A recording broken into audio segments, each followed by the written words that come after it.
Welcome, students. We've learned that everything around us is made of atoms. But have you ever stopped to think, why don't we ever find just a single atom of something, like oxygen or iron, just floating around by itself? Well, in this explainer, we're going to uncover exactly how these tiny atoms team up to build the entire world we see. So here's our plan for today. First, we'll understand why atoms rarely like to be alone. Then, we'll get to know their two favorite ways of partnering up: molecules and ions. After that, we'll discover the special rule that they follow when they combine, which is called valency. And finally, we will bring all these ideas together. Okay, let's start with our very first question. Why can't atoms just exist by themselves? What makes them need to combine with others? You see, just like a very large building is made from thousands of individual bricks, all the matter in the universe is built from these tiny little particles called atoms. They really are the fundamental building blocks of everything. But here is the important question we must ask. If an atom is like a single brick of matter, can that one tiny brick just exist all on its own? And the answer, for most elements, is actually no. An atom all by itself is usually not very stable. It's a bit like a person trying to stand on just one leg for a long time. It's wobbly. To become stable and balanced, atoms need to join hands with other atoms. And they do this by forming two main kinds of groups: molecules and ions. All right, so let's explore the first way that atoms find stability. Let's enter the world of molecules. So what exactly is a molecule? Well, a molecule is basically a team of two or more atoms that are held together very tightly. You can think of it like they're joined by a very, very strong handshake called a chemical bond. And the most important thing to remember is that this tiny particle, this molecule, can exist all by itself and still show all the properties of that substance. For example, you can have one single molecule of water, and it will still behave exactly like water. Now, these teams of atoms aren't always made of different kinds of atoms. Very often, atoms of the exact same element will pair up together. A perfect example is the oxygen that we all breathe. It's not made of single O atoms, no. It exists as O2, which is a molecule where two oxygen atoms have bonded together to become stable. To be precise, scientists use a special word to count how many atoms are present in one of these molecules. That word is atomicity. It might sound like a big, complex word, but it's really just a simple count of the atoms in that molecule's team. Let's have a look at this table to understand better. See helium? It's a noble gas, which means it's already very stable all by itself. So its molecule is just one single atom. We call it monoatomic because its atomicity is 1. But now look at oxygen, which we write as O2. It needs a partner, so two atoms join together. Its atomicity is 2, making it diatomic. Phosphorus forms a team of 4 atoms, so it's tetraatomic. And then you have sulfur, which can form big groups with even more than 8 atoms, so we simply call it polyatomic.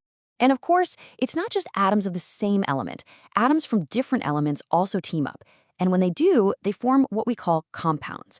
Now, the most important rule here is that they always combine in a fixed ratio, in definite proportions. Take water, for example, H2O. It doesn't matter where you get the water from, a tap, a river, or the ocean, it will always have exactly 2 hydrogen atoms for every 1 oxygen atom. That fixed recipe is what makes it water. So far, we've talked about atoms sharing, like a handshake, to form neutral molecules. But what happens if, instead of sharing, one atom actually gives away one of its tiny particles to another atom? Well, this leads to a completely different type of particle, the ion. This usually happens when an atom of a metal element meets an atom of a non-metal element. Instead of sharing, the metal atom might find it easier to just give away one of its tiny electrons to the non-metal atom. When this transfer happens, the atoms are no longer neutral. They develop an electrical charge. And we have a special name for these charged atoms. We call them ions. You see, a normal atom has an equal number of positive protons and negative electrons, which makes it neutral. But an ion has either lost or gained an electron, so that perfect balance is broken, giving it an overall charge. As you can see here, there are 2 types of ions. On the left, we have the cation. If an atom loses a negative electron, it has more positive protons left behind, so it becomes a positively charged ion, which we call a cation. A sodium atom does this and becomes the sodium ion, Na+. On the right, if an atom gains an extra negative electron, it becomes a negatively charged ion, which we call an anion. A good example is the chloride ion, Cl-. Now, sometimes, a whole group of atoms that are bonded together can act as a single unit with one overall charge. We call this a polyatomic ion. Look at the sulfate ion, for example. It's made of one sulfur atom and 4 oxygen atoms, all joined together, and that entire group has gained 2 extra electrons, giving the whole unit a charge of -2. Okay, so we have molecules and we have ions. But what is the rule that decides how they combine? How does an atom know how many other atoms it can join with? Well, the answer to that question is a very important property called valency. The simplest way to think of valency is as the combining power or the combining capacity of an element. It's a number that tells us exactly how many chemical bonds or handshakes a single atom is able to make.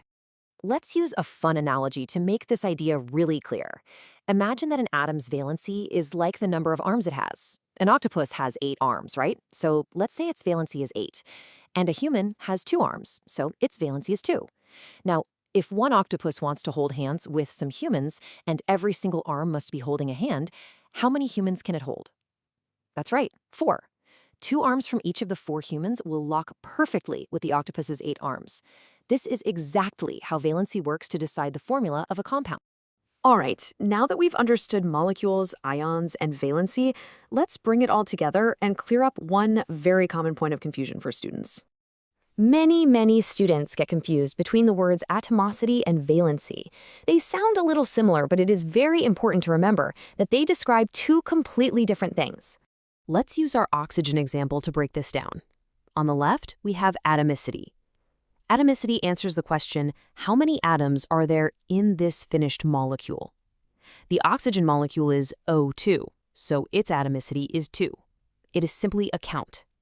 Now on the right, we have valency. Valency answers the question, what is the combining power of a single atom? A single oxygen atom has a combining power of 2, so its valency is 2. So you see, one is a count of atoms, the other is a capacity to combine.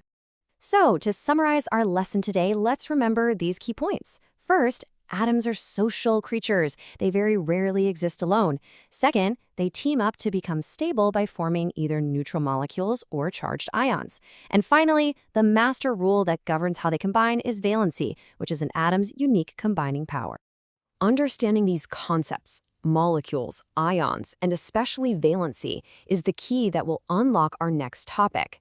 We will use this knowledge to learn exactly how to write the correct chemical formulas for all different kinds of compounds.